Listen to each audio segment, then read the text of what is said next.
Albert Einstein. Albert Einstein, March 14, 1879 to April 18, 1955, was a German-born theoretical physicist who is best known for developing the theory of relativity. Einstein also made important contributions to quantum mechanics. His mass-energy equivalence formula E equals mc squared, which arises from special relativity, has been called the world's most famous equation. He received the 1921 Nobel Prize in Physics for his services to theoretical physics, and especially for his discovery of the law of the photoelectric effect. Born in the German Empire, Einstein moved to Switzerland in 1895, forsaking his German citizenship as a subject of the Kingdom of Württemberg the following year. In 1897, at the age of 17, he enrolled in the Mathematics and Physics Teaching Diploma program at the Swiss Federal Polytechnic School in Zurich, graduating in 1900. He acquired Swiss citizenship a year later, which he kept for the rest of his life, and afterwards secured a permanent position at the Swiss Patent Office in Bern. In 1905, he submitted a successful PhD dissertation to the University of Zurich. In 1914, he moved to Berlin to join the Prussian Academy of Sciences and the Humboldt University of Berlin, becoming director of the Kaiser Wilhelm Institute for Physics in 1917. He also became a German citizen again, this time as a subject of the Kingdom of Prussia. In 1933, while Einstein was visiting the United States, Adolf Hitler came to power in Germany. Horrified by the Nazi persecution of his fellow Jews, he decided to remain in the U.S. and was granted American citizenship in 1940. On the eve of World War II, he endorsed a letter to President Franklin D. Roosevelt alerting him to the potential German nuclear weapons program and recommending that the U.S. begin similar research. In 1905, sometimes described as his Annus Mirabilis, miracle year, he published 4 groundbreaking papers. In them, he outlined a theory of the photoelectric effect, explained Brownian motion, introduced his special theory of relativity, and demonstrated that if the special theory is correct, mass and energy are equivalent to each other. In 1915, he proposed a general theory of relativity that extended his system of mechanics to incorporate gravitation. A cosmological paper that he published the following year laid out the implications of general relativity for the modeling of the structure and evolution of the universe as a whole. In 1917, Einstein wrote a paper which introduced the concepts of spontaneous emission and stimulated emission, the latter of which is the core mechanism behind the laser and maser, and which contained a trove of information that would be beneficial to developments in physics later on, such as quantum electrodynamics and quantum optics. In the middle part of his career, Einstein made important contributions to statistical mechanics and quantum theory. Especially notable was his work on the quantum physics of radiation, in which light consists of particles, subsequently called photons. With physicist Satyendranath Bose, he laid the groundwork for Bose-Einstein statistics. For much of the last phase of his academic life, Einstein worked on 2 endeavors that ultimately proved unsuccessful. First, he advocated against quantum theory's introduction of fundamental randomness into science's picture of the world, objecting that God does not play dice. Second, he attempted to devise a unified field theory by generalizing his geometric theory of gravitation to include electromagnetism. As a result, he became increasingly isolated from mainstream modern physics. Childhood, youth, and education. Albert Einstein was born in Ulm, in the Kingdom of Württemberg in the German Empire, on March 14, 1879. His parents, secular Ashkenazi Jews, were Hermann Einstein, a salesman and engineer, and Pauline Koch. In 1880, the family moved to Munich's borough of Ludwigsvorstadt, where Einstein's father and his uncle Jacob founded Elektrotechnische Fabrik J. Einstein and C., a company that manufactured electrical equipment based on direct current. He often related a formative event from his youth, when he was sick in bed and his father brought him a compass. This sparked his lifelong fascination with electromagnetism. He realized that something deeply hidden had to be behind things. Albert attended St. Peter's Catholic Elementary School in Munich from the age of 5. When he was 8, he was transferred to the Luitpold Gymnasium, where he received advanced primary and then secondary school education. In 1894, Hermann and Jacob's company tendered for a contract to install electric lighting in Munich, but without success. They lacked the capital that would have been required to update their technology from direct current to the more efficient, alternating current alternative. The failure of their bid forced them to sell their Munich factory and search for new opportunities elsewhere. The Einstein family moved to Italy, first to Milan and a few months later to Pavia, where they settled in Palazzo Cornizzani.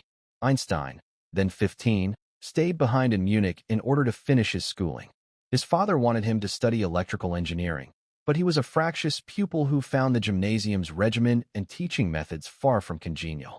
He later wrote that the school's policy of strict rote learning was harmful to creativity. At the end of December 1894, a letter from a doctor persuaded the Luitpold's authorities to release him from its care, and he joined his family in Pavia. While in Italy as a teenager, he wrote an essay entitled On the Investigation of the State of the Ether in a Magnetic Field. Einstein excelled at physics and mathematics from an early age, and soon acquired the mathematical expertise normally only found in a child several years his senior. He began teaching himself algebra, calculus, and Euclidean geometry when he was 12. He made such rapid progress that he discovered an original proof of the Pythagorean theorem before his 13th birthday. A family tutor, Max Talmud, said that only a short time after he had given the 12-year-old Einstein a geometry textbook, the boy had worked through the whole book. He thereupon devoted himself to higher mathematics. Soon the flight of his mathematical genius was so high I could not follow. Einstein recorded that he had mastered integral and differential calculus, while still just 14. His love of algebra and geometry was so great that at 12, he was already confident that nature could be understood as a mathematical structure. At 13, when his range of enthusiasms had broadened to include music and philosophy, Talmud introduced Einstein to Kant's critique of pure reason. Kant became his favorite philosopher. According to Talmud, at the time he was still a child, only 13 years old, yet Kant's works, incomprehensible to ordinary mortals, seemed to be clear to him. In 1895, at the age of 16, Einstein sat the entrance examination for the Federal Polytechnic School, later the Eidgenössische Technische Hochschule, ETH, in Zurich, Switzerland. He failed to reach the required standard in the general part of the test, but performed with distinction in physics and mathematics. On the advice of the Polytechnic's principal, he completed his secondary education at the Argovian Cantonal School, a gymnasium, in Aarau, Switzerland, graduating in 1896. While lodging in Aarau with the family of Jost Winteller, he fell in love with Winteller's daughter, Marie. His sister, Maya, later married Winteller's son Paul. In January 1896, with his father's approval, Einstein renounced his citizenship of the German Kingdom of Württemberg in order to avoid conscription into military service. The Matura, graduation for the successful completion of higher secondary schooling, awarded to him in September 1896, acknowledged him to have performed well across most of the curriculum, allotting him a top grade of 6 for history, physics, algebra, geometry, and descriptive geometry. At 17, he enrolled in the 4-year mathematics and physics teaching diploma program at the Federal Polytechnic School. Marie Winteller, a year older than him, took up a teaching post in Olsberg, Switzerland. The 5 other Polytechnic School freshmen following the same course as Einstein included just one woman, a 20-year-old Serbian, Miliva Maric. Over the next few years, the pair spent many hours discussing their shared interests and learning about topics in physics that the Polytechnic School's lectures did not cover. In his letters to Maric, Einstein confessed that exploring science with her by his side was much more enjoyable than reading a textbook in solitude. Eventually, the two students became not only friends, but also lovers. Historians of physics are divided on the question of the extent to which Maric contributed to the insights of Einstein's Annus Mirabilis publications. There is at least some evidence that he was influenced by her scientific ideas, but there are scholars who doubt whether her impact on his thought was of any great significance at all. Marriages, relationships, and children. Correspondence between Einstein and Maric, discovered and published in 1987, revealed that in early 1902, while Maric was visiting her parents in Novi Sad, she gave birth to a daughter, Liesl. When Maric returned to Switzerland, it was without the child, whose fate is uncertain. A letter of Einstein's that he wrote in September 1903 suggests that the girl was either given up for adoption or died of scarlet fever in infancy. Einstein and Marek married in January 1903. In May 1904, their son Hans Albert was born in Bern, Switzerland. Their son Eduard was born in Zurich in July 1910. In letters that Einstein wrote to Marie Winteller in the months before Eduard's arrival, he described his love for his wife as misguided and mourned the missed life that he imagined he would have enjoyed if he had married Winteller instead. I think of you in heartfelt love every spare minute, and am so unhappy as only a man can be. In 1912, Einstein entered into a relationship with Elsa Lowenthal, who was both his first cousin on his mother's side and his second cousin on his father's. When Marek learned of his infidelity soon after moving to Berlin with him in April 1914, she returned to Zurich, taking Hans Albert and Eduard with her. Einstein and Marek were granted a divorce on February 14, 1919 on the grounds of having lived apart for 5 years. As part of the divorce settlement, Einstein agreed that if he were to win a Nobel Prize, he would give the money that he received to Marek. He won the prize 2 years later. Einstein married Lowenthal in 1919. In 1923, he began a relationship with a secretary named Betty Newman, the niece of his close friend Hans Musum. Lowenthal nevertheless remained loyal to him, accompanying him when he emigrated to the United States in 1933. In 1935, she was diagnosed with heart and kidney problems. She died in December 1936. A volume of Einstein's letters released by Hebrew University of Jerusalem in 2006 added some other women with whom he was romantically involved. They included Margaret Lebuck, a married Austrian, Estella Katzenelnbogen, the rich owner of a florist business, Toni Mindel, a wealthy Jewish widow, and Ethel Michanowski, a Berlin socialite, with whom he spent time and from whom he accepted gifts while married to Lowenthal. After being widowed, Einstein was briefly in a relationship with Margarita Konenkova, thought by some to be a Russian spy. Her husband, the Russian sculptor Sergei Konenkov, created the bronze bust of Einstein at the Institute for Advanced Study at Princeton. Following an episode of acute mental illness at about the age of 20, Einstein's son Eduard was diagnosed with schizophrenia. He spent the remainder of his life either in the care of his mother or in temporary confinement in an asylum. After her death, he was committed permanently to Berghalsli, the psychiatric university hospital in Zurich. Assistant at the Swiss Patent Office, 1902 to 1909. Einstein graduated from the Federal Polytechnic School in 1900, duly certified as competent to teach mathematics and physics. His successful acquisition of Swiss citizenship in February 1901 was not followed by the usual sequel of conscription. The Swiss authorities deemed him medically unfit for military service. He found that Swiss schools too appeared to have no use for him, failing to offer him a teaching position despite the almost 2 years that he spent applying for one. Eventually, it was with the help of Marcel Grossman's father that he secured a post in Bern at the Swiss Patent Office as an assistant examiner, level 3. Patent applications that landed on Einstein's desk for his evaluation included ideas for a gravel sorter and an electric typewriter. His employers were pleased enough with his work to make his position permanent in 1903, although they did not think that he should be promoted until he had fully mastered machine technology. It is conceivable that his labors at the Patent Office had a bearing on his development of his special theory of relativity. He arrived at his revolutionary ideas about space, time, and light through thought experiments about the transmission of signals and the synchronization of clocks, matters which also figured in some of the inventions submitted to him for assessment. In 1902, Einstein and some friends whom he had met in Bern formed a group that held regular meetings to discuss science and philosophy. Their choice of a name for their club, the Olympia Academy, was an ironic comment upon its far from Olympian status. Sometimes they were joined by Marek, who limited her participation in their proceedings to careful listening. The thinkers whose works they reflected upon included Henri Poincaré, Ernst Mach, and David Hume, all of whom significantly influenced Einstein's own subsequent ideas and beliefs. First Scientific Papers, 1900 to 1905. Einstein's first paper, Fallgerungen aus den Kapillaritätserscheinungen, Conclusions Drawn from the Phenomena of Capillarity, in which he proposed a model of intermolecular attraction that he afterwards disavowed as worthless, was published in the journal Annalen der Physik in 1901. His 24-page doctoral dissertation also addressed a topic in molecular physics, titled Eine neue Bestimmung der Moleküldimensionen, a new determination of molecular dimensions, and dedicated meinem Freund Herr Dr. Marcel Grossmann gewidmet, to his friend Marcel Grossmann.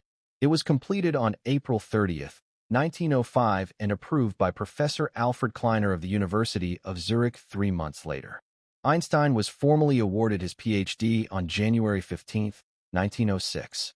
For other pieces of work that Einstein completed in 1905, his famous papers on the photoelectric effect, Brownian motion, his special theory of relativity, and the equivalence of mass and energy, have led to the year being celebrated as an annus mirabilis for physics akin to 1666, the year in which Isaac Newton experienced his greatest epiphanies.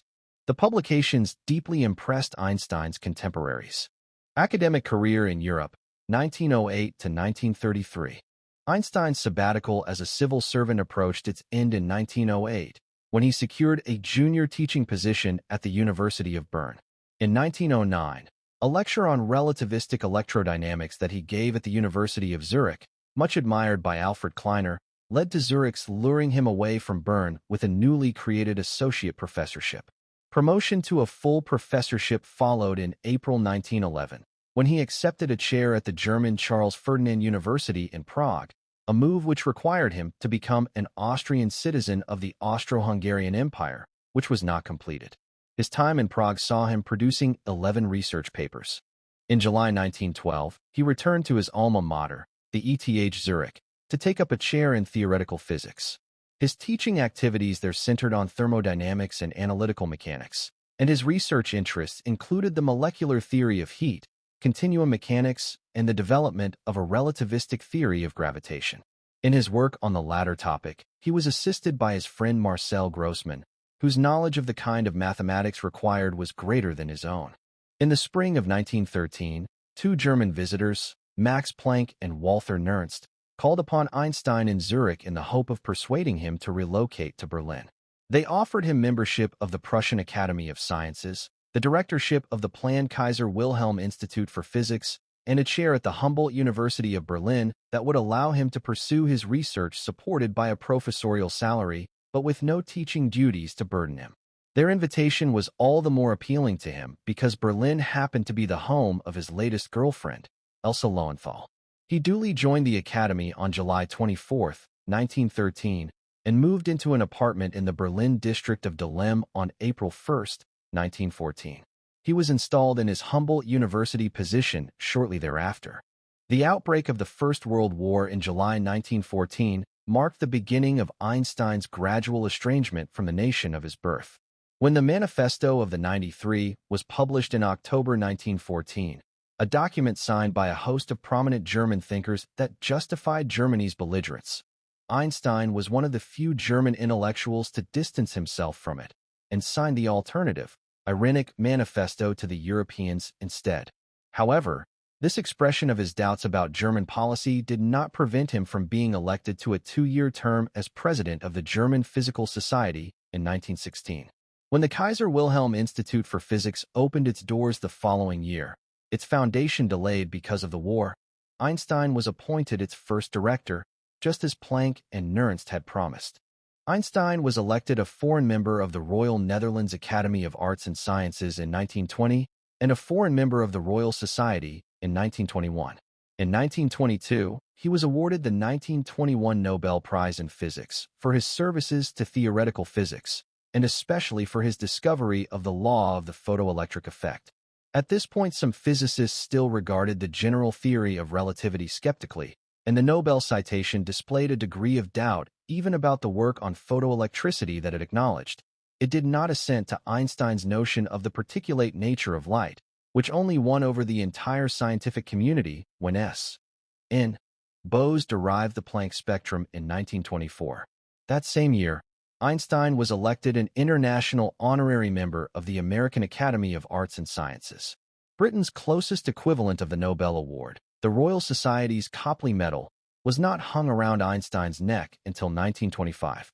He was elected an international member of the American Philosophical Society in 1930. Einstein resigned from the Prussian Academy in March 1933. His accomplishments in Berlin had included the completion of the general theory of relativity, proving the Einstein-de-Haas effect, contributing to the quantum theory of radiation and the development of Bose-Einstein statistics. Putting general relativity to the test, 1919. In 1907, Einstein reached a milestone on his long journey from his special theory of relativity to a new idea of gravitation with the formulation of his equivalence principle, which asserts that an observer in a box falling freely in a gravitational field would be unable to find any evidence that the field exists. In 1911, he used the principle to estimate the amount by which a ray of light from a distant star would be bent by the gravitational pull of the sun as it passed close to the sun's photosphere, that is, the sun's apparent surface. He reworked his calculation in 1913, having now found a way to model gravitation with the Riemann curvature tensor of a non-Euclidean four-dimensional spacetime. By the fall of 1915, his reimagining of the mathematics of gravitation in terms of Riemannian geometry was complete, and he applied his new theory not just to the behavior of the sun as a gravitational lens, but also to another astronomical phenomenon, the precession of the perihelion of Mercury, a slow drift in the point in Mercury's elliptical orbit at which it approaches the sun most closely. A total eclipse of the sun that took place on May 29, 1919 provided an opportunity to put his theory of gravitational lensing to the test, and observations performed by Sir Arthur Eddington yielded results that were consistent with his calculations. Eddington's work was reported at length in newspapers around the world. On November 7, 1919, for example, the leading British newspaper, The Times, printed a banner headline that read, "Revolution in Science. New Theory of the Universe. Newtonian Ideas Overthrown." Coming to terms with fame, 1921 to 1923. With Eddington's eclipse observations widely reported not just in academic journals, but by the popular press as well, Einstein became perhaps the world's first celebrity scientist, a genius who had shattered a paradigm that had been basic to physicists' understanding of the universe since the 17th century. Einstein began his new life as an intellectual icon in America, where he arrived on April 2, 1921. He was welcomed to New York City by Mayor John Francis Hylan, and then spent 3 weeks giving lectures and attending receptions. He spoke several times at Columbia University in Princeton, and in Washington, he visited the White House with representatives of the National Academy of Sciences. He returned to Europe via London, where he was the guest of the philosopher and statesman Viscount Haldane. He used his time in the British capital to meet several people prominent in British scientific, political, or intellectual life, and to deliver a lecture at King's College. In July 1921, he published an essay, My First Impression of the USA, in which he sought to sketch the American character, much as had Alexis de Tocqueville in Democracy in America, 1835. He wrote of his transatlantic hosts in highly approving terms. What strikes a visitor is the joyous, positive attitude to life. The American is friendly, self-confident, optimistic, and without envy. In 1922, Einstein's travels were to the Old World rather than the New. He devoted 6 months to a tour of Asia that saw him speaking in Japan, Singapore, and Sri Lanka, then known as Ceylon. After his first public lecture in Tokyo, he met Emperor Yoshihito and his wife at the Imperial Palace, with thousands of spectators thronging the streets in the hope of catching a glimpse of him. In a letter to his sons, he wrote that Japanese people seemed to him to be generally modest, intelligent, and considerate, and to have a true appreciation of art. But his picture of them in his diary was less flattering. The intellectual needs of this nation seemed to be weaker than their artistic ones. Natural disposition? His journal also contains views of China and India, which were uncomplimentary. Of Chinese people, he wrote that even the children are spiritless and look obtuse. It would be a pity if these Chinese supplant all other races. For the likes of us, the mere thought is unspeakably dreary. He was greeted with even greater enthusiasm on the last leg of his tour, in which he spent 12 days in Mandatory Palestine, newly entrusted to British rule by the League of Nations in the aftermath of the First World War. Sir Herbert Samuel, the British High Commissioner, welcomed him with a degree of ceremony normally only accorded to a visiting head of state, including a cannon salute. One reception held in his honor was stormed by people determined to hear him speak. He told them that he was happy that Jews were beginning to be recognized as a force in the world. Einstein's decision to tour the Eastern Hemisphere in 1922 meant that he was unable to go to Stockholm in the December of that year to participate in the Nobel Prize ceremony. His place at the traditional Nobel banquet was taken by a German diplomat, who gave a speech praising him not only as a physicist, but also as a campaigner for peace. A 2-week visit to Spain that he undertook in 1923 saw him collecting another award, a membership of the Spanish Academy of Sciences signified by a diploma handed to him by King Alfonso XIII. His Spanish trip also gave him a chance to meet a fellow Nobel laureate, the neuroanatomist Santiago Ramón y Cajal. Serving the League of Nations, 1922 to 1932. From 1922 until 1932, with the exception of a few months in 1923 and 1924, Einstein was a member of the Geneva-based International Committee on Intellectual Cooperation of the League of Nations, a group set up by the League to encourage scientists, artists, scholars, teachers, and other people engaged in the life of the mind to work more closely with their counterparts in other countries. He was appointed as a German delegate rather than as a representative of Switzerland because of the machinations of two Catholic activists, Oskar Halecki and Giuseppe Motta. By persuading Secretary-General Erich Drummond to deny Einstein the place on the committee reserved for a Swiss thinker, they created an opening for Gonzig de Reynold, who used his League of Nations position as a platform from which to promote traditional Catholic doctrine. Einstein's former physics professor Hendrik Lorentz and the Polish chemist Marie Curie were also members of the committee. Touring South America, 1925. In March and April 1925, Einstein and his wife visited South America, where they spent about a week in Brazil, a week in Uruguay, and a month in Argentina. Their tour was suggested by Jorge Ducloud, 1856 to 1927, and Mauricio Nierenstein, 1877 to 1935, with the support of several Argentine scholars, including Julio Rey Pastor, Jacob Loeb, and Leopoldo Lugans, and was financed primarily by the Council of the University of Buenos Aires and the Asociación Hebraica Argentina, Argentine Hebraic Association, with a smaller contribution from the Argentine Germanic Cultural Institution. Touring the U.S., 1930 to 1931. In December 1930, Einstein began another significant sojourn in the United States, drawn back to the U.S. by the offer of a 2-month research fellowship at the California Institute of Technology.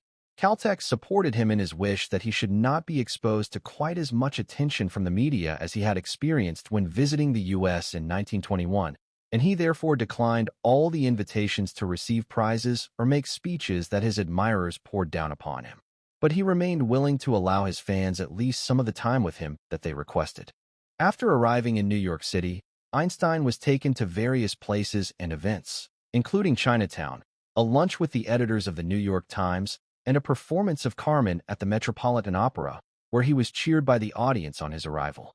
During the days following, he was given the keys to the city by Mayor Jimmy Walker and met Nicholas Murray Butler, the president of Columbia University, who described Einstein as the ruling monarch of the mind. Harry Emerson Fosdick, pastor at New York's Riverside Church, gave Einstein a tour of the church and showed him a full-size statue that the church made of Einstein, standing at the entrance. Also during his stay in New York, he joined a crowd of 15,000 people at Madison Square Garden during a Hanukkah celebration. Einstein next traveled to California, where he met Caltech president and Nobel laureate Robert A. Millikan. His friendship with Millikan was awkward, as Millikan had a penchant for patriotic militarism, where Einstein was a pronounced pacifist. During an address to Caltech students, Einstein noted that science was often inclined to do more harm than good. This aversion to war also led Einstein to befriend author Upton Sinclair and film star Charlie Chaplin, both noted for their pacifism. Carl Laemmle, head of Universal Studios, gave Einstein a tour of his studio and introduced him to Chaplin. They had an instant rapport, with Chaplin inviting Einstein and his wife, Elsa, to his home for dinner.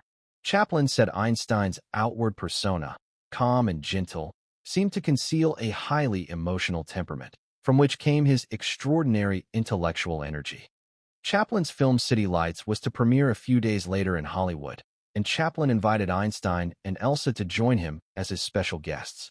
Walter Isaacson, Einstein's biographer, described this as one of the most memorable scenes in the new era of celebrity. Chaplin visited Einstein at his home on a later trip to Berlin and recalled his modest little flat and the piano at which he had begun writing his theory. Chaplin speculated that it was possibly used as kindling wood by the Nazis. Einstein and Chaplin were cheered at the premiere of the film. Chaplin said to Einstein, "They cheer me because they understand me, and they cheer you because no one understands you."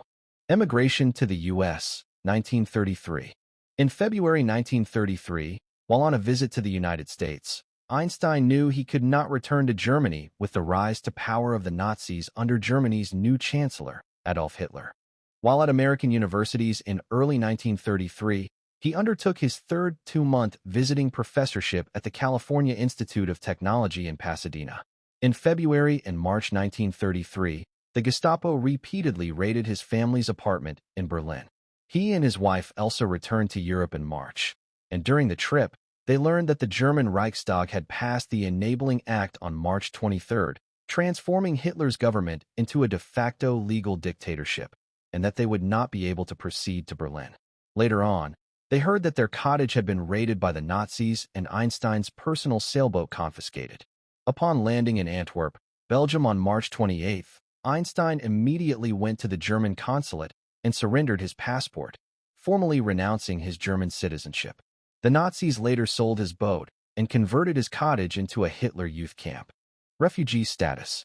In April 1933, Einstein discovered that the new German government had passed laws barring Jews from holding any official positions, including teaching at universities. Historian Gerald Holton describes how, with virtually no audible protest being raised by their colleagues, thousands of Jewish scientists were suddenly forced to give up their university positions, and their names were removed from the rolls of institutions where they were employed.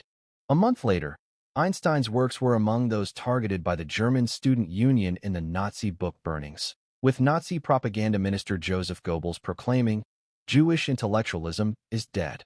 One German magazine included him in a list of enemies of the German regime with the phrase, "not yet hanged," offering a $5,000 bounty on his head. In a subsequent letter to physicist and friend Max Born, who had already emigrated from Germany to England, Einstein wrote, "I must confess that the degree of their brutality and cowardice came as something of a surprise." After moving to the U.S., he described the book burnings as a spontaneous emotional outburst by those who shun popular enlightenment, and more than anything else in the world, fear the influence of men of intellectual independence. Einstein was now without a permanent home, unsure where he would live and work, and equally worried about the fate of countless other scientists still in Germany. Aided by the Academic Assistance Council, founded in April 1933 by British Liberal politician William Beveridge to help academics escape Nazi persecution, Einstein was able to leave Germany. He rented a house in De Haan, Belgium, where he lived for a few months. In late July 1933, he visited England for about 6 weeks at the invitation of the British Member of Parliament Commander Oliver Locker-Lampson, who had become friends with him in the preceding years. Locker-Lampson invited him to stay near his Cromer home in a secluded wooden cabin on Rufton Heath in the parish of Rufton, Norfolk. To protect Einstein, Locker-Lampson had 2 bodyguards watch over him. A photo of them carrying shotguns and guarding Einstein was published in the Daily Herald on July 24, 1933. Locker-Lampson took Einstein to meet Winston Churchill at his home, and later, Austen Chamberlain and former Prime Minister Lloyd George. Einstein asked them to help bring Jewish scientists out of Germany. British historian Martin Gilbert notes that Churchill responded immediately and sent his friend physicist Frederick Lindemann to Germany to seek out Jewish scientists and place them in British universities. Churchill later observed that as a result of Germany having driven the Jews out, they had lowered their technical standards and put the Allies' technology ahead of theirs. Einstein later contacted leaders of other nations, including Turkey's Prime Minister, İsmet İnönü, to whom he wrote in September 1933, requesting placement of unemployed German Jewish scientists. As a result of Einstein's letter, Jewish invitees to Turkey eventually totaled over 1,000 saved individuals. Lampson also submitted a bill to Parliament to extend British citizenship to Einstein, during which period Einstein made a number of public appearances describing the crisis brewing in Europe. In one of his speeches, he denounced Germany's treatment of Jews, while at the same time, he introduced a bill promoting Jewish citizenship in Palestine, as they were being denied citizenship elsewhere. In his speech, he described Einstein as a citizen of the world who should be offered a temporary shelter in the UK. Both bills failed, however, and Einstein then accepted an earlier offer from the Institute for Advanced Study in Princeton, New Jersey, U.S., to become a resident scholar. At the Institute for Advanced Study. On October 3, 1933, Einstein delivered a speech on the importance of academic freedom before a packed audience at the Royal Albert Hall in London. With the Times reporting, he was wildly cheered throughout. 4 days later, he returned to the U.S. and took up a position at the Institute for Advanced Study, noted for having become a refuge for scientists fleeing Nazi Germany. At the time, most American universities, including Harvard, Princeton, and Yale, had minimal or no Jewish faculty or students, as a result of their Jewish quotas, which lasted until the late 1940s. Einstein was still undecided about his future. He had offers from several European universities, including Christ Church, Oxford, where he stayed for 3 short periods between May 1931 and June 1933, and was offered a 5-year research fellowship, called a studentship at Christ Church. But in 1935, he arrived at the decision to remain permanently in the United States and apply for citizenship. Einstein's affiliation with the Institute for Advanced Study would last until his death in 1955. He was one of the 4 first selected, along with John von Neumann, Kurt Gödel, and Hermann Weyl, at the new institute. He soon developed a close friendship with Gödel. The two would take long walks together discussing their work. Bruria Kaufmann, his assistant, later became a physicist. During this period, Einstein tried to develop a unified field theory and to refute the accepted interpretation of quantum physics, both unsuccessfully. He lived in Princeton at his home from 1935 onwards. The Albert Einstein House was made a National Historic Landmark in 1976. World War II and the Manhattan Project. In 1939, a group of Hungarian scientists that included émigré physicist Leo Szilard attempted to alert Washington, D.C. to ongoing Nazi atomic bomb research. The group's warnings were discounted. Einstein and Szilard, along with other refugees such as Edward Teller and Eugene Wigner, regarded it as their responsibility to alert Americans to the possibility that German scientists might win the race to build an atomic bomb, and to warn that Hitler would be more than willing to resort to such a weapon. To make certain the U.S. was aware of the danger, in July 1939, a few months before the beginning of World War II in Europe, Szilard and Wigner visited Einstein to explain the possibility of atomic bombs, which Einstein, a pacifist, said he had never considered. He was asked to lend his support by writing a letter, with Szilard, to President Franklin D. Roosevelt, recommending the U.S. pay attention and engage in its own nuclear weapons research. The letter is believed to be arguably the key stimulus for the U.S. adoption of serious investigations into nuclear weapons on the eve of the U.S. entry into World War II. In addition to the letter, Einstein used his connections with the Belgian royal family and the Belgian Queen Mother to get access with a personal envoy to the White House's Oval Office. Some say that as a result of Einstein's letter and his meetings with Roosevelt, the U.S. entered the race to develop the bomb, drawing on its immense material, financial, and scientific resources to initiate the Manhattan Project. For Einstein, war was a disease, and he called for resistance to war. By signing the letter to Roosevelt, some argue he went against his pacifist principles. In 1954, a year before his death, Einstein said to his old friend, Linus Pauling, "I made one great mistake in my life when I signed the letter to President Roosevelt recommending that atom bombs be made. But there was some justification, the danger that the Germans would make them." In 1955, Einstein and 10 other intellectuals and scientists, including British philosopher Bertrand Russell, signed a manifesto highlighting the danger of nuclear weapons. In 1960, Einstein was included posthumously as a charter member of the World Academy of Art and Science, WAS, an organization founded by distinguished scientists and intellectuals who committed themselves to the responsible and ethical advances of science, particularly in light of the development of nuclear weapons. U.S. citizenship. Einstein became an American citizen in 1940. Not long after settling into his career at the Institute for Advanced Study in Princeton, New Jersey, he expressed his appreciation of the meritocracy in American culture compared to Europe. He recognized the right of individuals to say and think what they pleased, without social barriers. As a result, individuals were encouraged, he said, to be more creative, a trait he valued from his early education. Einstein joined the National Association for the Advancement of Colored People, NAACP, in Princeton, where he campaigned for the civil rights of African Americans. He considered racism America's worst disease, seeing it as handed down from one generation to the next.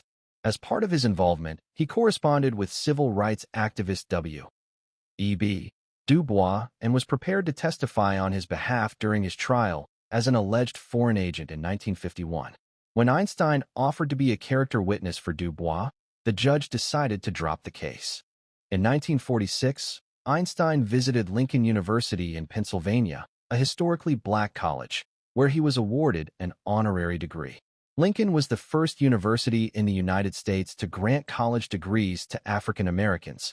Alumni include Langston Hughes and Thurgood Marshall. Einstein gave a speech about racism in America, adding, "I do not intend to be quiet about it."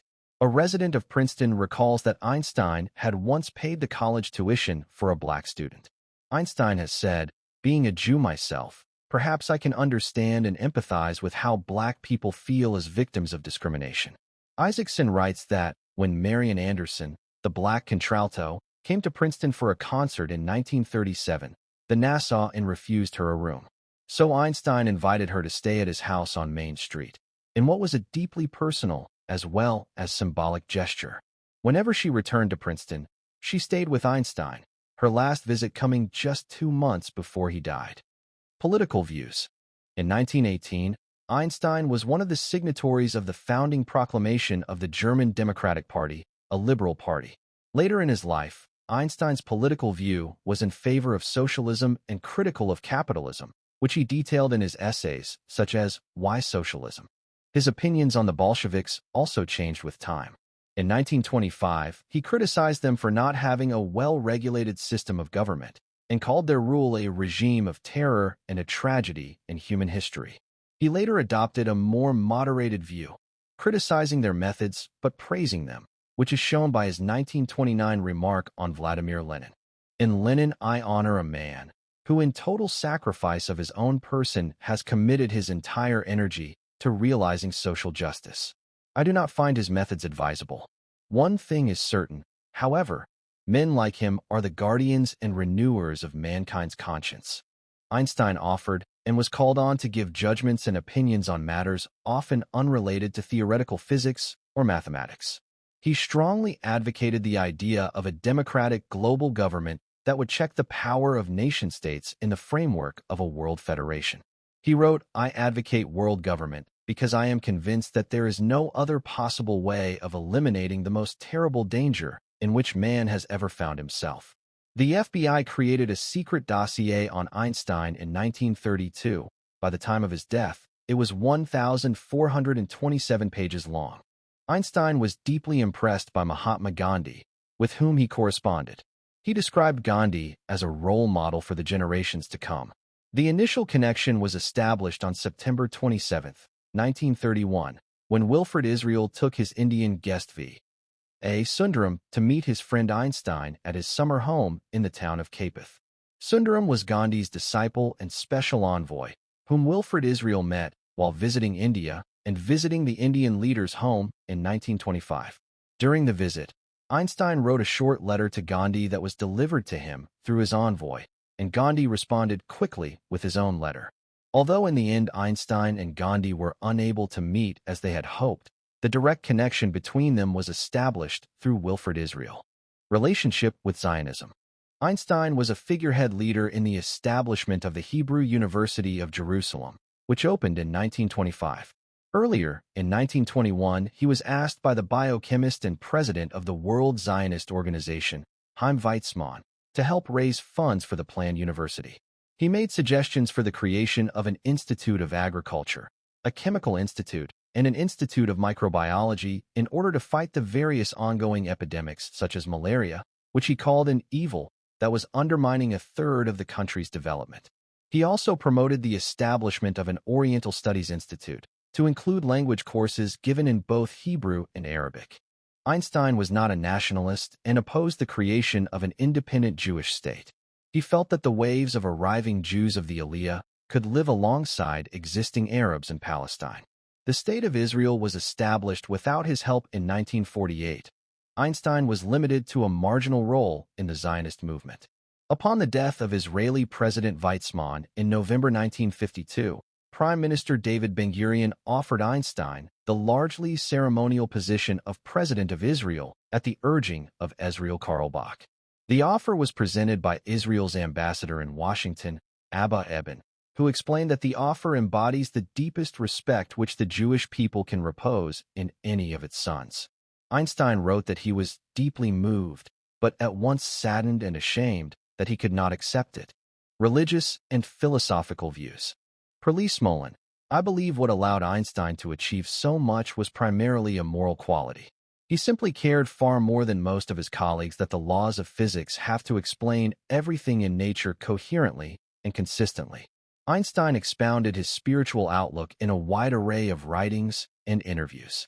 He said he had sympathy for the impersonal pantheistic God of Baruch Spinoza's philosophy. He did not believe in a personal God who concerns himself with fates and actions of human beings, a view which he described as naive. He clarified, however, that I am not an atheist, preferring to call himself an agnostic, or a deeply religious non-believer. He wrote that a spirit is manifest in the laws of the universe, a spirit vastly superior to that of man, and one in the face of which we with our modest powers must feel humble. In this way, the pursuit of science leads to a religious feeling of a special sort. Einstein was primarily affiliated with non-religious humanist and ethical culture groups in both the UK and US. He served on the advisory board of the First Humanist Society of New York and was an honorary associate of the Rationalist Association, which publishes New Humanist in Britain.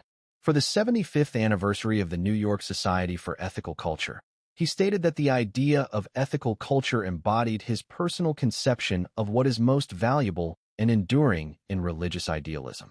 He observed, "Without ethical culture, there is no salvation for humanity." In a German-language letter to philosopher Erich Gutkind, dated January 3, 1954, Einstein wrote, "The word God is for me nothing more than the expression and product of human weaknesses, the Bible a collection of honorable, but still primitive legends which are nevertheless pretty childish. No interpretation, no matter how subtle can, for me, change this. For me, the Jewish religion, like all other religions, is an incarnation of the most childish superstitions. And the Jewish people to whom I gladly belong and with whose mentality I have a deep affinity have no different quality for me than all other people. I cannot see anything chosen about them." Einstein had been sympathetic toward vegetarianism for a long time. In a letter in 1930 to Hermann Huth, vice president of the German Vegetarian Federation, Deutsche Vegetarierbund, he wrote, "Although I have been prevented by outward circumstances from observing a strictly vegetarian diet, I have long been an adherent to the cause and principle. Besides agreeing with the aims of vegetarianism for aesthetic and moral reasons, it is my view that a vegetarian manner of living by its purely physical effect on the human temperament would most beneficially influence the lot of mankind." He became a vegetarian himself only during the last part of his life. In March 1954, he wrote in a letter, "So I am living without fats, without meat, without fish, but am feeling quite well this way. It almost seems to me that man was not born to be a carnivore." Love of music. Einstein developed an appreciation for music at an early age. In his late journals, he wrote, "If I were not a physicist, I would probably be a musician. I often think in music. I live my daydreams in music. I see my life in terms of music. I get most joy in life out of music." His mother played the piano reasonably well and wanted her son to learn the violin, not only to instill in him a love of music, but also to help him assimilate into German culture. According to conductor Leon Botstein, Einstein began playing when he was 5. However, he did not enjoy it at that age. When he turned 13, he discovered Mozart's violin sonatas, whereupon he became enamored of Mozart's compositions and studied music more willingly. Einstein taught himself to play without ever practicing systematically. He said that love is a better teacher than a sense of duty. At the age of 17, he was heard by a school examiner in a row while playing Beethoven's violin sonatas. The examiner stated afterward that his playing was remarkable and revealing of great insight. What struck the examiner, writes Botstein, was that Einstein displayed a deep love of the music, a quality that was and remains in short supply. Music possessed an unusual meaning for this student. Music took on a pivotal and permanent role in Einstein's life from that period on. Although the idea of becoming a professional musician himself was not on his mind at any time, among those with whom Einstein played chamber music were a few professionals, including Kurt Applebaum, and he performed for private audiences and friends. Chamber music had also become a regular part of his social life while living in Bern, Zurich, and Berlin, where he played with Max Planck and his son, among others. He is sometimes erroneously credited as the editor of the 1937 edition of the Köchel Catalogue of Mozart's work. That edition was prepared by Alfred Einstein, who may have been a distant relation. Mozart was a special favorite. He said that Mozart's music is so pure it seems to have been ever present in the universe. He preferred Bach to Beethoven. Give me Bach, rather, and then more Bach. In 1931, while engaged in research at the California Institute of Technology, he visited the Zollner Family Conservatory in Los Angeles, where he played some of Beethoven and Mozart's works with members of the Zollner Quartet. Near the end of his life, when the young Juilliard Quartet visited him in Princeton, he played his violin with them, and the quartet was impressed by Einstein's level of coordination and intonation. Death. On April 17, 1955, Einstein experienced internal bleeding caused by the rupture of an abdominal aortic aneurysm, which had previously been reinforced surgically by Rudolf Nissen in 1948. He took the draft of a speech he was preparing for a television appearance commemorating the State of Israel's 7th anniversary with him to the hospital, but he did not live to complete it. Einstein refused surgery, saying, "I want to go when I want. It is tasteless to prolong life artificially. I have done my share. It is time to go. I will do it elegantly." He died in the Princeton hospital early the next morning at the age of 76, having continued to work until near the end. During the autopsy, the pathologist Thomas Stoltz Harvey removed Einstein's brain for preservation without the permission of his family, in the hope that the neuroscience of the future would be able to discover what made Einstein so intelligent. Einstein's remains were cremated in Trenton, New Jersey, and his ashes were scattered at an undisclosed location. In a memorial lecture delivered on December 13, 1965 at UNESCO headquarters, nuclear physicist J.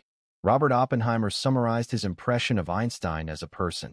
He was almost wholly without sophistication and wholly without worldliness. There was always with him a wonderful purity, at once childlike and profoundly stubborn. Einstein bequeathed his personal archives, library, and intellectual assets to the Hebrew University of Jerusalem in Israel. Scientific career. Throughout his life, Einstein published hundreds of books and articles. He published more than 300 scientific papers and 150 non-scientific ones. On December 5, 2014, universities and archives announced the release of Einstein's papers, comprising more than 30,000 unique documents. In addition to the work he did by himself, he also collaborated with other scientists on additional projects including the Bose, Einstein statistics, the Einstein refrigerator, and others. Thermodynamic fluctuations, and statistical physics. Einstein's first paper submitted in 1900 to Annalender Physik was on capillary attraction. It was published in 1901 with the title Folgerungen aus den Kapillaritätserscheinungen, which translates as Conclusions from the Capillarity Phenomena. Two papers he published in 1902 to 1903, Thermodynamics, attempted to interpret atomic phenomena from a statistical point of view. These papers were the foundation for the 1905 paper on Brownian motion, which showed that Brownian movement can be construed as firm evidence that molecules exist. His research in 1903 and 1904 was mainly concerned with the effect of finite atomic size on diffusion phenomena. Theory of critical opalescence. Einstein returned to the problem of thermodynamic fluctuations, giving a treatment of the density variations in a fluid at its critical point. Ordinarily, the density fluctuations are controlled by the second derivative of the free energy with respect to the density. At the critical point, this derivative is zero, leading to large fluctuations. The effect of density fluctuations is that light of all wavelengths is scattered, making the fluid look milky white. Einstein relates this to Rayleigh scattering, which is what happens when the fluctuation size is much smaller than the wavelength, and which explains why the sky is blue. Einstein quantitatively derived critical opalescence from a treatment of density fluctuations and demonstrated how both the effect and Rayleigh scattering originate from the atomistic constitution of matter. 1905, Annus Mirabilis Papers.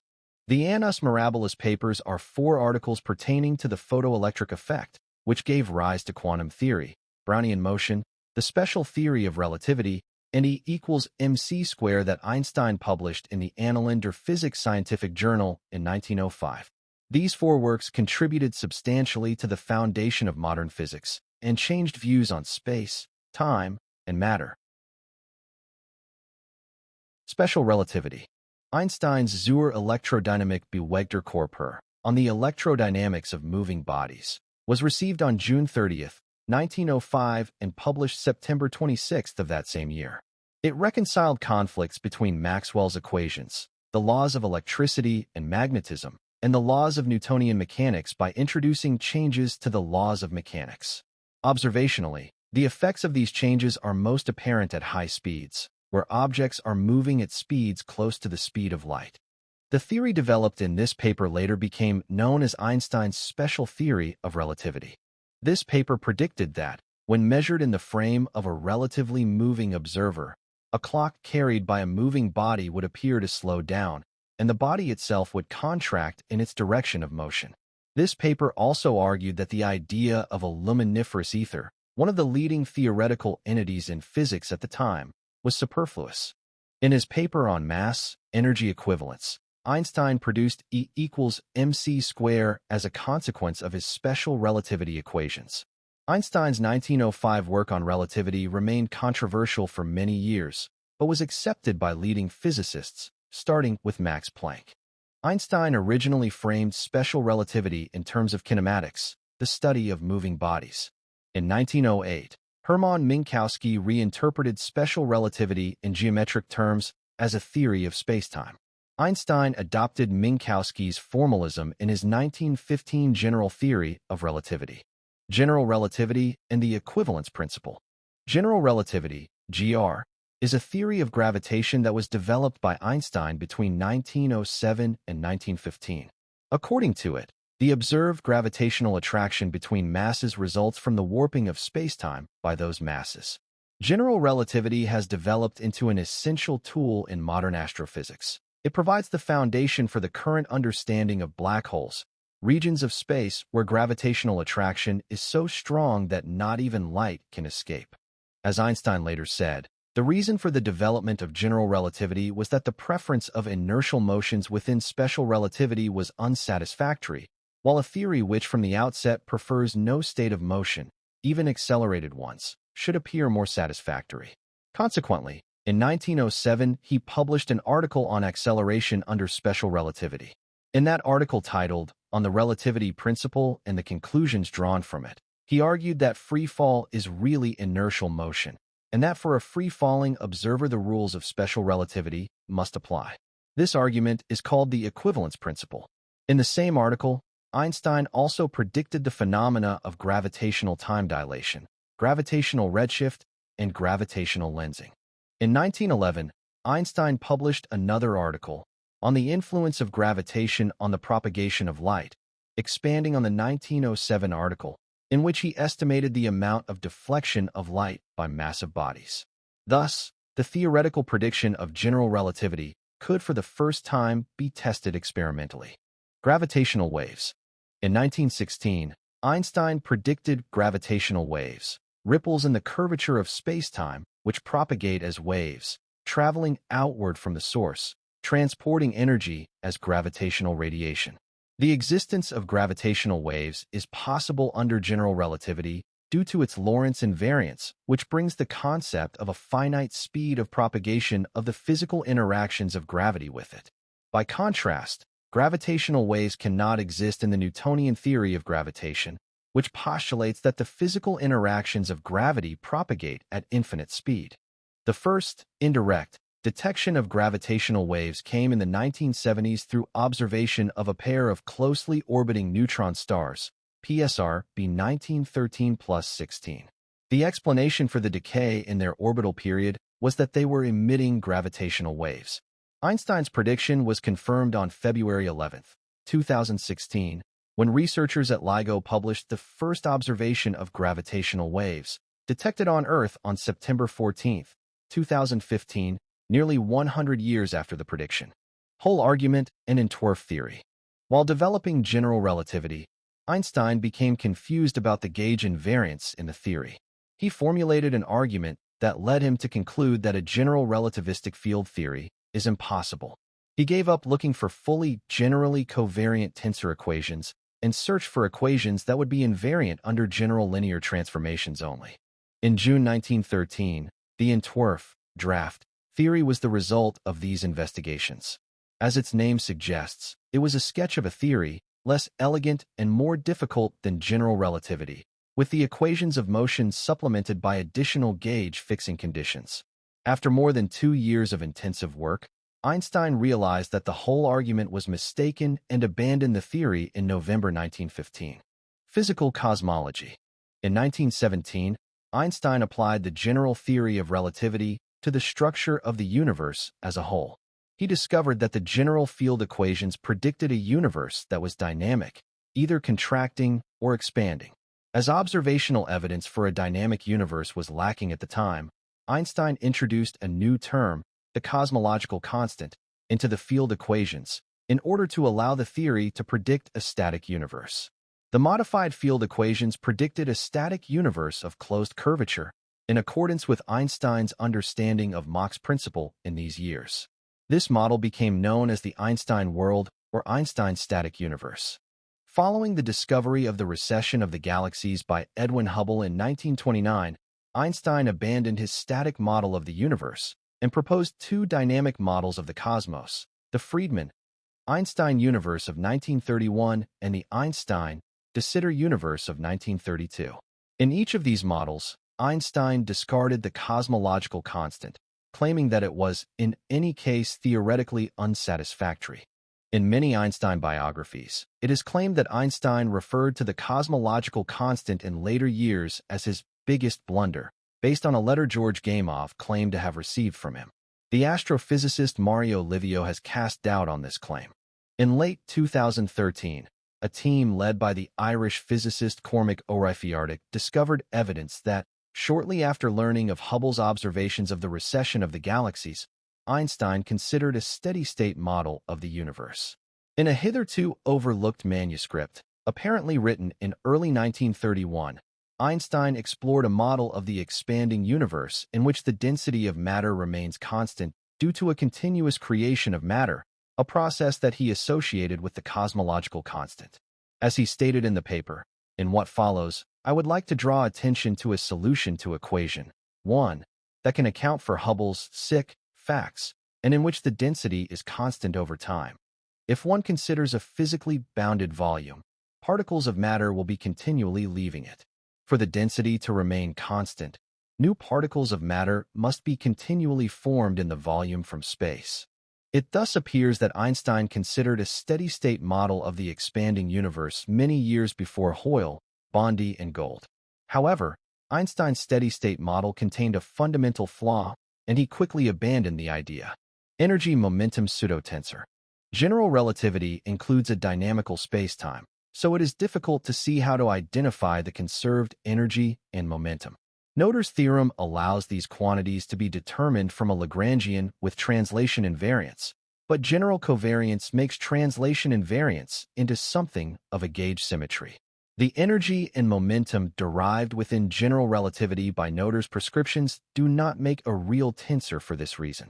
Einstein argued that this is true for a fundamental reason. The gravitational field could be made to vanish by a choice of coordinates. He maintained that the non-covariant energy-momentum pseudotensor was, in fact, the best description of the energy-momentum distribution in a gravitational field. While the use of non-covariant objects like pseudotensors was criticized by Owen Schrödinger and others, Einstein's approach has been echoed by physicists including Lev Landau and Yevgeny Lifshitz. Wormholes. In 1935, Einstein collaborated with Nathan Rosen to produce a model of a wormhole, often called Einstein-Rosen bridges.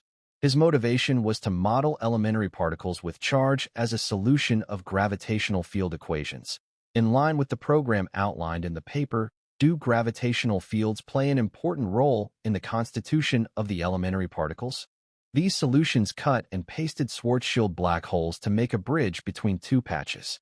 Because these solutions included spacetime curvature without the presence of a physical body, Einstein and Rosen suggested that they could provide the beginnings of a theory that avoided the notion of point particles. However, it was later found that Einstein-Rosen bridges are not stable. Einstein-Cartan theory. In order to incorporate spinning point particles into general relativity, the affine connection needed to be generalized to include an antisymmetric part, called the torsion. This modification was made by Einstein and Cartan in the 1920s. Equations of motion. In general relativity, gravitational force is reimagined as curvature of spacetime. A curved path like an orbit is not the result of a force deflecting a body from an ideal straight-line path, but rather the body's attempt to fall freely through a background that is itself curved by the presence of other masses. A remark by John Archibald Wheeler that has become proverbial among physicists summarizes the theory. Spacetime tells matter how to move. Matter tells spacetime how to curve. The Einstein field equations cover the latter aspect of the theory, relating the curvature of spacetime to the distribution of matter and energy. The geodesic equation covers the former aspect, stating that freely falling bodies follow lines that are as straight as possible in a curved spacetime. Einstein regarded this as an independent fundamental assumption that had to be postulated in addition to the field equations in order to complete the theory.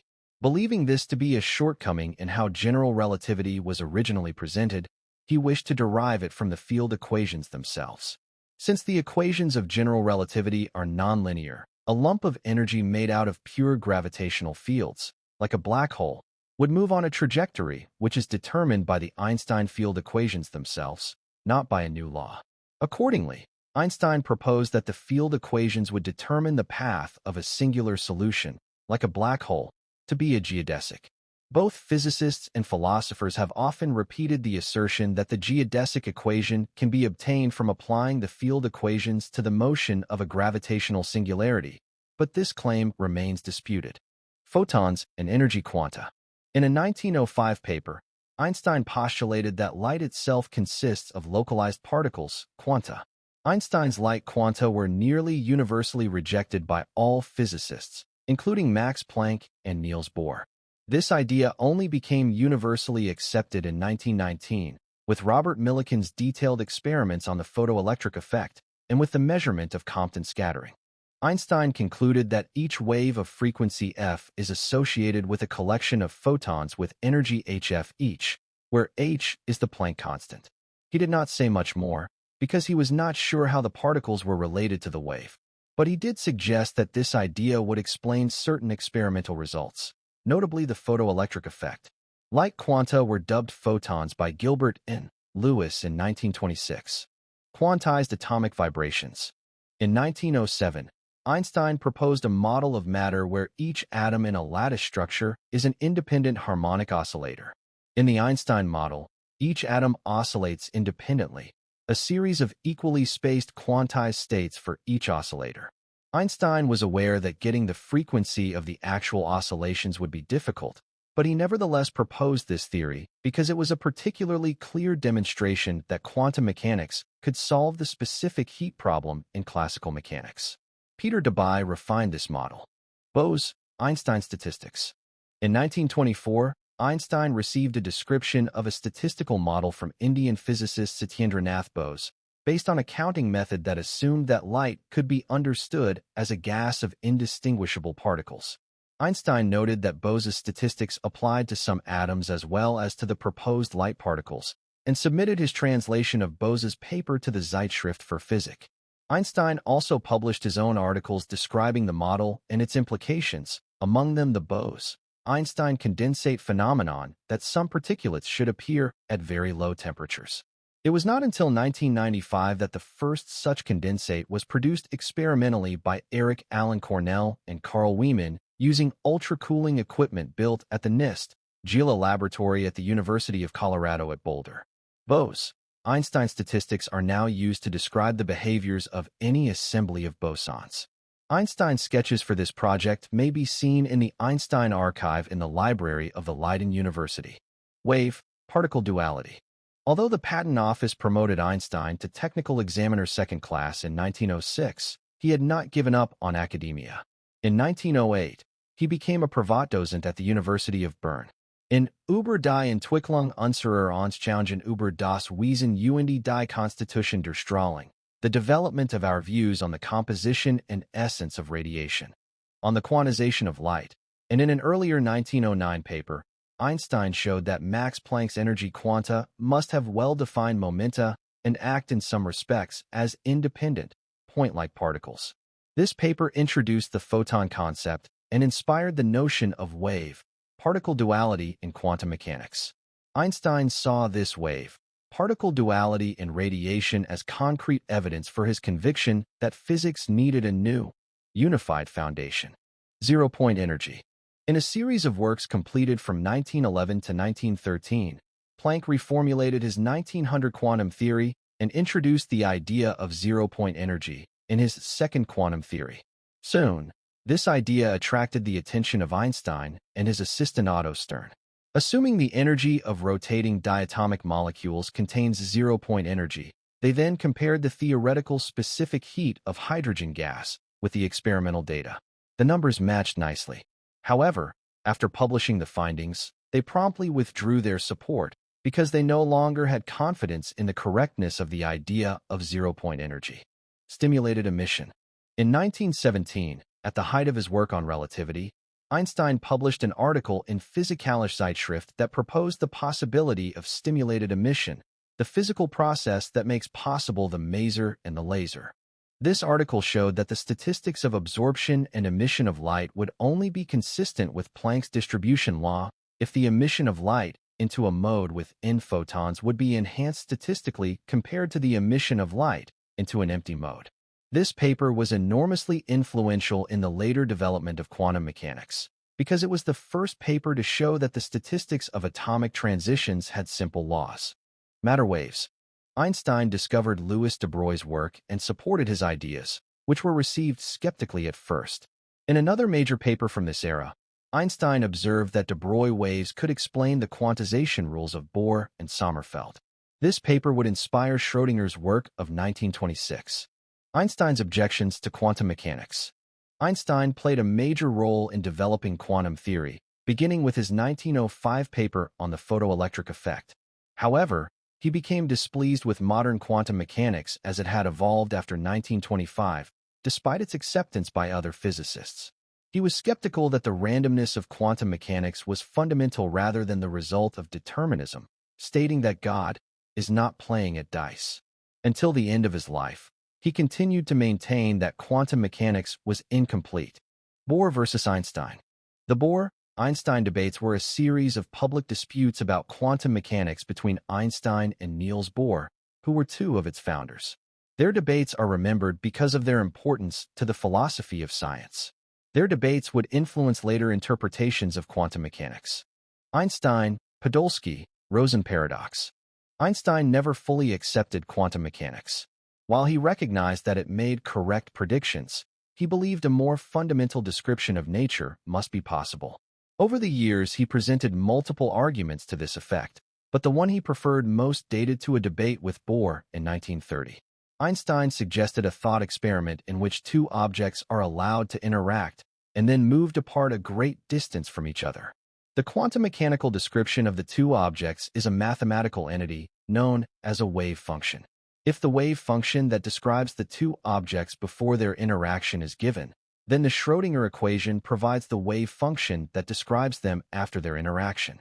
But because of what would later be called quantum entanglement, Measuring one object would lead to an instantaneous change of the wave function describing the other object, no matter how far away it is. Moreover, the choice of which measurement to perform upon the first object would affect what wave function could result for the second object. Einstein reasoned that no influence could propagate from the first object to the second instantaneously fast. Indeed, he argued, physics depends on being able to tell one thing apart from another, and such instantaneous influences would call that into question. Because the true physical condition of the second object could not be immediately altered by an action done to the first, Einstein concluded, the wave function could not be that true physical condition, only an incomplete description of it.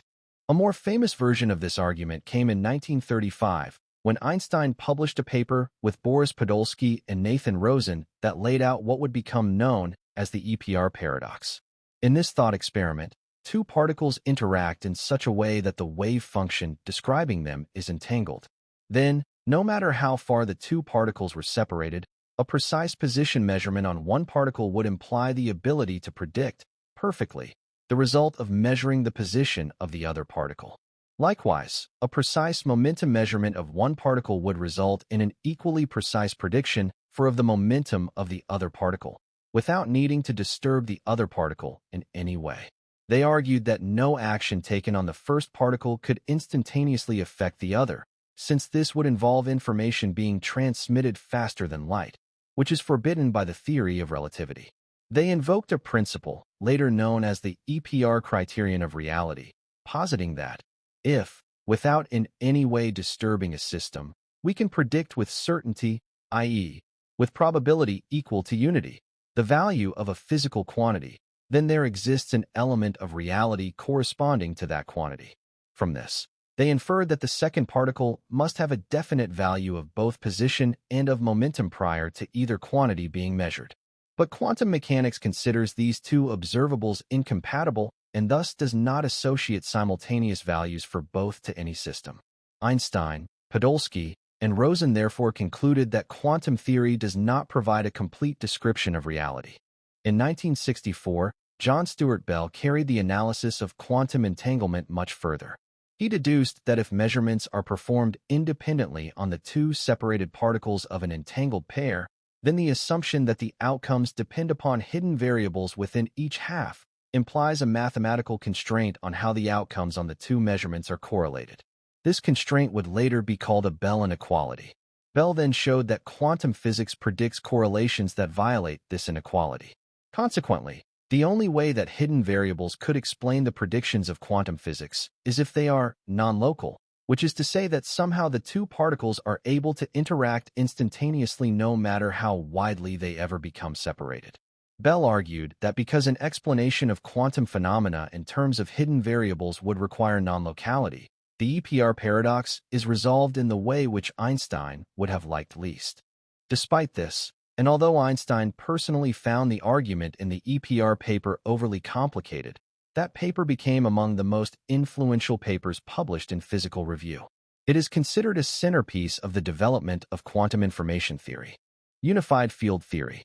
Encouraged by his success with general relativity, Einstein sought an even more ambitious geometrical theory that would treat gravitation and electromagnetism as aspects of a single entity.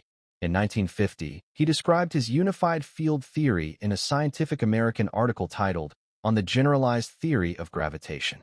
His attempt to find the most fundamental laws of nature won him praise, but not success. A particularly conspicuous blemish of his model was that it did not accommodate the strong and weak nuclear forces, neither of which was well understood until many years after his death. Although most researchers now believe that Einstein's approach to unifying physics was mistaken, his goal of a theory of everything is one to which his successors still aspire. Einstein-de Haas experiment. In 1908, Owen Willens Richardson predicted that a change in the magnetic moment of a free body will cause this body to rotate. This effect is a consequence of the conservation of angular momentum and is strong enough to be observable in ferromagnetic materials. Einstein and Wander Johannes de Haas published two papers in 1915 claiming the first experimental observation of the effect. Measurements of this kind demonstrate that the phenomenon of magnetization is caused by the alignment, polarization, of the angular momenta of the electrons in the material along the axis of magnetization. These measurements also allow the separation of the two contributions to the magnetization, that which is associated with the spin and with the orbital motion of the electrons. The Einstein-de Haas experiment is the only experiment conceived, realized, and published by Albert Einstein himself. A complete original version of the Einstein-de Haas experimental equipment was donated by Gertrude de Haas-Lorentz, wife of de Haas and daughter of Lorentz, to the Ampere Museum in Lyon, France in 1961, where it is currently on display.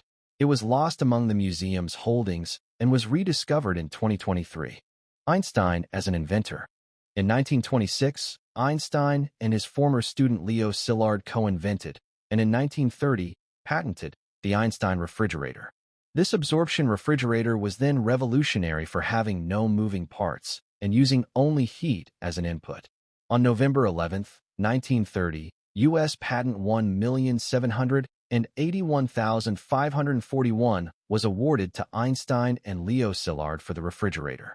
Their invention was not immediately put into commercial production, but the most promising of their patents were acquired by the Swedish company Electrolux. Einstein also invented an electromagnetic pump, sound reproduction device, and several other household devices. Non-scientific. While traveling, Einstein wrote daily to his wife Elsa and adopted stepdaughters Margot and Ilsa. The letters were included in the papers bequeathed to the Hebrew University of Jerusalem. Margot Einstein permitted the personal letters to be made available to the public, but requested that it not be done until 20 years after her death. She died in 1986. Barbara Wolf, of the Hebrew University's Albert Einstein Archives, told the BBC that there are about 3,500 pages of private correspondence written between 1912 and 1955. In 1979, the Albert Einstein Memorial was unveiled outside the National Academy of Sciences building in Washington, D.C. for the Einstein Centenary. It was sculpted by Robert Burks. Einstein can be seen holding a paper with three of his most important equations for the photoelectric effect, general relativity, and mass-energy equivalence. Einstein's right of publicity was litigated in 2015 in a federal district court in California. Although the court initially held that the right had expired, that ruling was immediately appealed, and the decision was later vacated in its entirety. The underlying claims between the parties in that lawsuit were ultimately settled. The right is enforceable, and the Hebrew University of Jerusalem is the exclusive representative of that right.